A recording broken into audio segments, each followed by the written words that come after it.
CSR fund పెరగాలి, కంపెనీల నుంచి ఎక్కువ నిధులు రాబట్టాలి, ఏడాదికి 2000 కోట్లకు పైగా సమీకరించాలి. ప్రభుత్వం ప్రత్యేక పాలసీ రూపకల్పన. తెలంగాణలో నడుస్తున్నటువంటి కంపెనీలు, ఇక్కడ కేంద్ర కార్యాలయంలో కంపెనీలపై నజర్.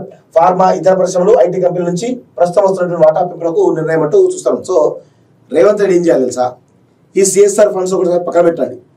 మీరు ఇక్కడ కంపెనీలు పెట్టారు కదా, ఈ సిఎస్ఆర్ నిధులు ఇక్కడే ఇవ్వాలని చెప్పేసి మీరు నిబంధన పెట్టినప్పుడు, మరి ఇక్కడ కంపెనీలు పెట్టినప్పుడు ఇక్కడ వాళ్ళకి స్థానికులకు ఉద్యోగాలు కల్పించిన నిబంధన ఎందుకు పెట్టరు? ఇది కదా అసలు విషయము. 2000 కోట్లు చూసుకుంటారు కానీ వేలాది మంది నిరుద్యోగుల విషయంలో ఎందుకు చూడట్లేదు? మీరు స్పష్టంగా ఒక సర్క్యులర్ జారీ చేయండి, ఒక జీవో జారీ చేయండి, ఒక చట్టం చేయండి. ఎవరైతే ఈ యొక్క తెలంగాణ రాష్ట్రంలో కంపెనీలు పెడతారో వాళ్ళకి ప్రభుత్వం తరపున అన్ని రాయితీలు ఇస్తామని చెప్పి చాలా స్పష్టంగా చెప్తున్నారు కదా. మరి దాని ప్రకారం స్థానికంగా పెడుతున్నప్పుడు స్థానికంగా ఉద్యోగ అవకాశాలు కల్పించడమే కాకుండా ఇక్కడ ఉన్నటువంటి సిఎస్ఆర్ నిధులు ఏవైతున్నాయో ఇక్కడ ప్రభుత్వానికే ఇచ్చే విధంగా ఒక చట్టం తీసుకురండి. మీరేమో అన్ని వసూలు తీస్తారు, వాడు పెట్టుకోమంటారు, వాడు చేసేది డబ్బులు సంపాదిస్తాడు, తీసుకుపోయి మళ్ళీ ఎక్కడికో పోతాడు. ఇక్కడ స్థానికులకు ఉద్యోగాలు రావు, స్థానికులకు రెవెన్యూ రాదు, ఆ కనీసం సిఎస్ఆర్ ఫండ్స్ రావు, ఏవి రావు. ఎందుకు మరి మీరు రాయితీ ఇస్తున్నట్టు? ఇంత దుర్మార్గమైంది. రాష్ట్రంలో ఉన్నటువంటి వివిధ కంపెనీలు, సంస్థల నుంచి సేకరిస్తున్నటువంటి కార్పొరేట్ సోషల్ రెస్పాన్సిబిలిటీ ఫండ్ చాలా తక్కువగా ఉంటుందని ప్రభుత్వం భావిస్తుంది. దీన్ని పెంచుకోవాలని రేవంత్ సర్కార్ నిర్ణయించింది. సో ప్రస్తుత ఆర్థిక సంవత్సరం నుంచి 2000 కోట్లకు పైగా నిధులు సమీకరించాలని లక్ష్యంగా పెట్టుకున్నట్లు తెలుస్తోంది. ఈ మేరకు రాష్ట్రంలో సిఎస్ఆర్ వాటా పెంపు, పలు సలహాల కీలక అంశాలతో కొత్తగా సిఎస్ఆర్ పాలసీ తీసుకురాబోతుంది. ఇందుకోసం ప్రస్తుతం ఉన్న పాలసీని అధ్యయనం చేయడంతో పాటు కొత్త పాలసీ కూడా డ్రాఫ్ట్ పకడ్బందీగా రూపొందించాలని చెప్పేసి చెప్తా ఉన్నారు కదా. నేను ఒకటే అడుగుతున్నాను, మీకు సిఎస్ఆర్ ఫండ్స్ మీద ఉన్నటువంటి ప్రేమ స్థానికంగా ఉండేటువంటి నిరుద్యోగ యువత పైన ఎందుకు లేదు? మీరు కొత్త పాలసీ, కొత్త చట్టం చేయండి. ఎవరైతే కంపెనీలు ఇక్కడ పెడుతున్నారో వాళ్ళకి స్థానికంగా ఉద్యోగ అవకాశాలు కల్పించాలి. 70%, 80%, 90%. ఆ దిశగా చట్టం చేయండి మీకు దమ్ముంటే. సిఎస్ఆర్ ఫండ్స్ ఉంటే ఎందుకు? ఇది ఒకటే ఎందుకు తీసుకోవాలి? అన్ని తీసుకోవాలి, అన్ని పన్నవాళ్ళు తీసుకోవాలి కదా. తీసుకుంటాడా రేవంత్ రెడ్డి? ఎందుకే ఇవన్నీ పనికి వాళ్ళంటే డబ్బుల విషయం వచ్చేసరికి ఏ పాలసీ అయినా చేంజ్ చేస్తారు. మీకు బెనిఫిట్స్ వచ్చే విషయంలో ఏ పాలసీ చేంజ్ చేస్తారు. కానీ పేదవాళ్ళ విషయంలో, నిరుద్యోగుల విషయంలో కనీసం చట్టం తీసుకొద్దామంటే సోయి కూడా లేనటువంటి చాతగానే దద్దమ్మ పాలన నడుస్తోంది తెలంగాణలో. ఇది ఎక్కడ న్యాయం నాకు అర్థం కాదు. రేవంత్ రెడ్డి ఇది మార్చుకో, ఇది మంచి పద్ధతి కాదు. మీరు ఇలా చెప్పడం, ఇలాంటి చిల్లర పనులు చేయడం అవుతుందో చిల్లర కనబడతా ఉంది. అందుకే నేను చిల్లర రేవంత్ రెడ్డి అంటున్నాను. కేసీఆర్ ఇలాకాలో కాంగ్రెస్ హల్చల్.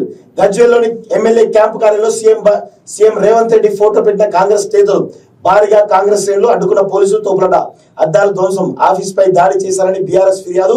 సీఎం ఫోటో తొలగించిన వంటేరు ప్రతాప్ రెడ్డి. రేపు గజ్వేల్ బంద్కు గులాబీ పార్టీ పిలుపు. దాడి చేయలేదు, తప్పుడు ప్రచారం అంటూ కాంగ్రెస్ చెప్తా ఉంది. సో మరి దాడి చేయకపోతే సీఎం రేవంత్ రెడ్డి ఫోటో ఎక్కడ వచ్చిందే? దాడి చేయకపోతే సీఎం రేవంత్ రెడ్డి ఫోటో ఎక్కడైతే పెట్టారు చూడండి. ఇది ఒక సీఎం రేవంత్ రెడ్డి కేసీఆర్ ఫోటో ఇక్కడ చూడండి.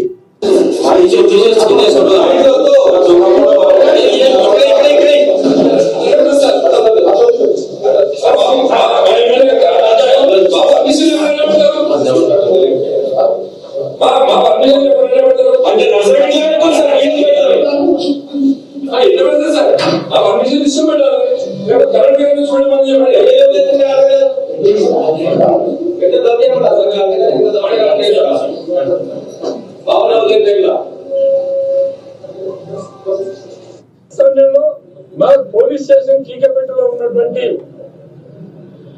క్యాంప్ ఆఫీస్ కే భద్రత లేకుంటే ఈ ప్రభుత్వంలో ఇది ప్రజాపాలన, గుండాల పాలన.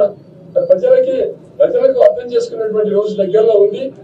మేము ఇప్పుడు రిప్రజెంటేషన్ ఒకటి కంప్లైంట్ ఇవ్వడం జరిగింది. ఇక్కడ విషయం ఏంటంటే కాంగ్రెస్ నాయకులు మాజీ సీఎం కేసీఆర్ సంబంధించినటువంటి గజ్వేల్ క్యాంప్ కార్యాలయానికి పోవడం అవసరమైంది. ఇది ఎక్కడ దుర్మార్గం?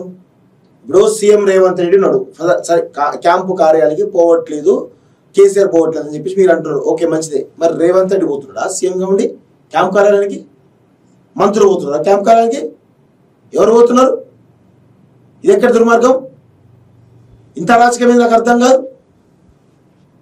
మీరు మళ్ళీ ఇప్పుడు కొడంగల్కు పోదాం. ఇప్పుడు కొడంగల్లో సీఎం క్యాంప్ కార్యాలయం ఉంటాయి కదా, క్యాంప్ కార్యాలయంలో మోడీ ఫోటో ఉంటుందా? ఇప్పుడు కేంద్రం నుంచి కూడా నిధులు వస్తున్నాయి కదా, మీరేమంటున్నారు? ఈ రాష్ట్ర ప్రభుత్వం ఉంది కదా, రాష్ట్ర ప్రభుత్వం సీఎం ఫోటో పెట్టారు కదా, మరి దేశంలో కూడా మోడీ ప్రధానమంత్రి కదా, మోడీ ఫోటో పెడతారా వీళ్ళు? ప్రగతి భవన్లు ఉందా, ప్రజాభవన్లు ఉందా మోడీ ఫోటో? ఎందుకే ఇవన్నీ పనికి వాళ్ళ ముచ్చట్లను ఎందుకు చేస్తారు? నాకు అర్థం కాదు. చిల్లరగా కాంగ్రెస్ వాళ్ళంతా ఏంది, ఆయన పోతేంది పోకపోతేంది? ప్రజలు చూసుకుంటారు. ప్రజలు గెలిపిస్తారా లేదా ప్రజలు చూసుకుంటారు. ప్రజలకు అన్ని తెలుసు. ప్రజలు ఎట్లా తీర్పియాలో ప్రజలకు అన్ని తెలుసు. సీఎం రేవంత్ రెడ్డి ఓడగొట్టాలా, కేసీఆర్ ఓడగొట్టాలా లేదా అని ప్రజలు డిసైడ్ అవుతారు. మీరెవరు అక్కడ డిసైడ్ చేయడానికి? అంటే మీ రాజ్యం ఉంది అని చెప్పి ఇష్టం బిహేవ్ చేస్తారా? క్యాంప్ కార్యాలయం మీద దాడి చేస్తారా? కేసీఆర్ క్యాంప్ మీద దాడి చేస్తారా?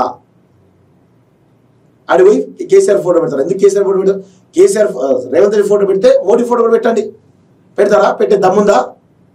స్టార్ట్ చేయండి, మీ నుంచే స్టార్ట్ చేయండి. ఇప్పుడు సచివాలయం ఉంది, సచివాలయం స్టార్ట్ చేయండి. సచివాలయం కూడా సీఎం ఛాంబర్ ఉంటాయి కదా, ఛాంబర్లో మోడీ ఫోటో పెట్టమని చెప్పండి. పెడతారా? ఎందుకు ఈ పనికి మాలినటువంటి ఈ యొక్క ఫోటోల రాజకీయం నడుస్తూ ఉంది? ఎంత దుర్మార్గం! ఎవరి ఇష్టం వాళ్ళదండి. ఎవరైనా చేసుకుని వాళ్ళు చేసుకుంటారు. మీకేమవుతుంది? గజ్వేల్లోని ఎమ్మెల్యే క్యాంప్ ఆఫీస్ లో సీఎం రేవంత్ ఫోటో పెట్టిన కాంగ్రెస్ నేతలు భారీగా కాంగ్రెస్ శ్రేణులు అడ్డుకున్న పోలీసులు తోపులాట అంటూ చూస్తాం. సో ఇది ఇంత అరాచకం, ఇంత రౌడీ పాలన నడుస్తూ ఉంది తెలంగాణలో. సో బీఆర్ఎస్ అధినేత మాజీ సీఎం కేసీఆర్ ప్రాతినిధ్యం వహిస్తున్నటువంటి సిద్దిపేట జిల్లా గజ్వేల్ పట్టణంలో శనివారం ఉద్రిక్త పరిస్థితులు చోటు చేసుకున్నాయి. సో గజ్వేల్లోని ఎమ్మెల్యే క్యాంప్ కార్యాలయంలో ముఖ్యమంత్రి రేవంత్ రెడ్డి ఫోటో లేదంటూ డీసీ అధ్యక్షురాలు ఆంక్షారెడ్డి కాంగ్రెస్ తో కలిసి వెళ్లి క్యాంప్ ఆఫీస్ ముట్టడించారు. పట్టణంలోని అంబేద్కర్ చౌరస్తా నుంచి ర్యాలీగా వెళ్లి క్యాంప్ కార్యాలయంలో సీఎం రేవంత్ రెడ్డి ఫోటోను ఏర్పాటు చేశారు.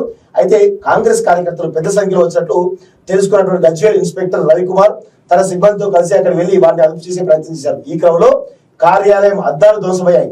ఈ విషయం తెలుసుకున్న బీఆర్ఎస్ నియోజకవర్గ incharge Vanteru Pratap Reddy MLA camp office చేరుకుని ఏసీపీ నరసింహులు, సిఐలు సంబంధించిన కార్యాలయాలు పరిశీలించారు. కాంగ్రెస్ నాయకులు ఏర్పాటు చేసిన సీఎం రేవంత్ రెడ్డి ఫోటోను ప్రతాప్ రెడ్డి తొలగించారు. దాన్ని కింద పడేస్తుండగా పోలీసులు తీసుకుని వెళ్లారు. ఈ సందర్భంగా ప్రతాప్ రెడ్డి మాట్లాడుతూ ఎమ్మెల్యే క్యాంప్ అంటే ఇల్లు లాంటిదని, ఇంగిత జ్ఞానం లేకుండా రేవంత్ రెడ్డి ఫోటోను ఏర్పాటు చేశారంటూ మండిపడ్డారు. అనంతరం పలువురు పార్టీ నాయకులతో కలిసి పోలీస్ స్టేషన్ లో వరకు ర్యాలీగా వెళ్లి క్యాంప్ ఆఫీస్ దాడి చేసిన వారిపై చర్యలు తీసుకోవాలంటూ ఫిర్యాదు చేసినట్టు చూసాం. దాడి చేయలేదు ఆంక్షలు చెప్తున్నారు. దాడి చేయకుండా ఫోటో ఎట్లా వచ్చింది అక్కడికి? అసలు మీరు క్యాంప్ కార్యాలయానికి ఎందుకు పోవాలమ్మా? ఎందుకంత బలుపు మీకు? ఆంక్షారెడ్డి అట ఎవరు? ఆంక్షారెడ్డి అట. ఎందుకంత బలుపు అమ్మ మీకు? అంత అగ్రకుల బలుపు ఎందుకు అంటున్నా మీకు? CM Revanth Reddy KCR camp office లో సీఎం రేవంత్ రెడ్డి ఫోటో ఉందని చెప్తున్నావు కదా, మరి సచివాలయంలో మీ ఎవరు మీ రేవంత్ రెడ్డి దాంట్లో ఫోటో పెట్టమని చెప్పి, మోడీ ఫోటో పెట్టమని చెప్పి పెడతారా? మీ డిప్యూటీ సీఎం ప్రగతి భవన్ ఉంది కదా, మోడీ ఫోటో పెట్టమని చెప్పి పెడతారా? ఎందుకమ్మా అంటే తెలివి తక్కువ దద్దమ్మలక్క వ్యవహరిస్తారు? తెలివి ఉండాలా మీకు? చదువుకున్నారు కదా. అంటే డీసీ అధ్యక్షులు కాగానే ఏదో ఇష్యూ క్రియేట్ చేయాలి, మొత్తం హల్చల్ చేయాలి, పేరు తెచ్చుకోవాలని చెప్పేశారా? అదా కొంచెం బుద్ధి ఉందా మనకేమైనా? ఏం మాట్లాడుతున్నావు, ఏం చేస్తున్నావు? మళ్ళీ దాడి చేయాలని చెప్పి మళ్ళీ పైపించు. ఎట్లా చేస్తున్నారమ్మా మీరు? నాకు అర్థం కాదు. మీరు డీసీ అధ్యక్షురాలు కాదు, నిజంగా మీరు కార్యకర్త కూడా అనర్హులు మీరైతే. ఎస్ బరాబర్ సీఎం రేవంత్ రెడ్డి ఫోటో పెడితే మోడీ ఫోటో కూడా పెట్టండి చూద్దాం. ఎందుకు సీఎం రేవంత్ రెడ్డి ఫోటో ఒకటే ఎందుకు ఉండాలి? మోడీ ఫోటో కూడా పెట్టండి. ఇంగిత జ్ఞానం లేదా? ఆడపిల్లవు కదా, ఇంగిత జ్ఞానం ఉండాలి కదా. ఇట్లా తయారైతే పరిస్థితి.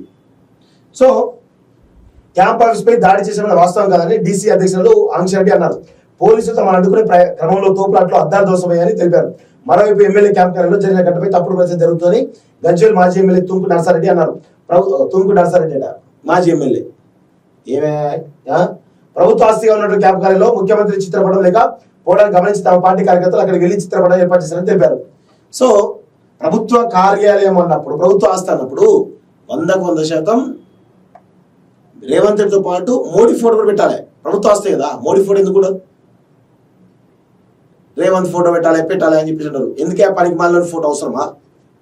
పనికి మాలిన పేద ప్రజల పట్ల నిర్కషంగా వ్యవహరిస్తున్నటువంటి పనికి మాలిన చాతగాని దద్దమ్మ ఫోటో అవసరమా క్యాంప్ ఆఫీస్లో? రోజు పొద్దున దరిద్రాన్ని చూడాలా కేసీఆర్ పోయి? రోజు పొద్దున దరిద్రాన్ని చూడాలా అందరు పోయి? సిగ్గుండాలే కొంచెమైనా మాట్లాడడానికైనా. ఈ ఘటన కొంతమంది కావాలని దాడిగా ప్రచారిస్తాడు. ఎందుకు దాడి? ఏం దాడి నాకు అర్థం కాదు. చేసిందే దాడి రౌడీజము, దానికి మళ్ళీ పైకి వచ్చి ఇది మాట్లాడుతున్నారు. సిగ్గుండాలి కొంచెమైనా.